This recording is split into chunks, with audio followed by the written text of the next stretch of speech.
What's going on, fellas? I've got a 2006 Chrysler 300. I'm going to use this car to show you how to change your high beam, your low beam, your front turn signal, and also your fog light bulb if you've got that equipped. So real simple on the passenger side, at least. You can kind of just peer down in and see the bulbs right there. If you're tackling this on the driver's side, a little more to it, but not so bad. There's a 10mm bolt that you can remove from there. You can disconnect this breather hose, and you can also loosen the clamp to the air intake. And this whole piece will just kind of come out. That will give you more than enough clearance to get to the bulbs. So looking down here, we can see we've got your high beam bulb right there. To disconnect it, you just push down on that little plastic tab. And you're gonna wanna take this opportunity to look inside the connector and check for corrosion. This one looks pretty clean. You'll wanna put some dielectric grease on there to prevent corrosion from appearing later.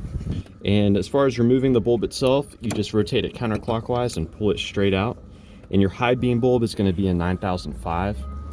Make sure that the O-ring comes out with the old bulb. And when you install the new bulb, do not touch the glass or it can lead to premature failure. The low beam is pretty much the same.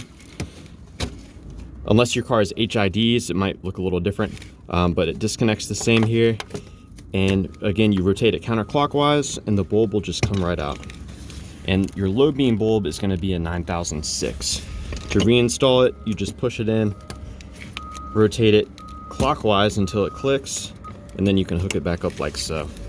You'll also have access to your other bulbs down here. You've got a turn signal bulb. You've got a parking light bulb. This is a 194 in A. It's like the amber bulb. And the other bulb, I believe, is going to be the same.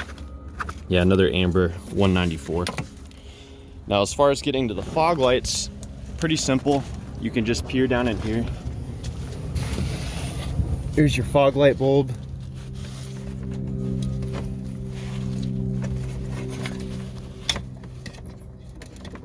Should come out the same way. You just rotate it. And that is a 9145 is the part number on that one. We're an H10.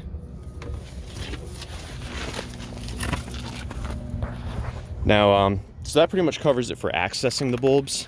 Now, when it comes to troubleshooting the electronics of it, pretty much all of the bulbs are controlled directly by the computer, with the exception of the fog light. The fog lights, the relay for the fog light is this one right here. And there's also a 20 amp fuse for the fog light bulb right there. Now, if you've got HIDs, there will be a relay right there for the HID bulbs. And that relay will be fed by power from this J-Case 50 amp fuse.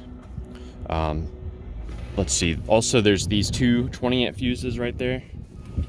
Number one, the one on the left, that's gonna be for your left high beam. Sorry, left high beam, and that's your right high beam. There's also some more J-Case fuses. These two 30 amp J-Case fuses. The one right here, which is number 25, that provides power to the left high beam and the right low beam. This one provides power to the left low beam and the right high beam. So yeah, that just about covers it. I hope this was helpful to you guys, and be sure to let me know if you have any questions, or more importantly, if you've got any advice for troubleshooting the headlights on your Chrysler 300. Thanks for watching.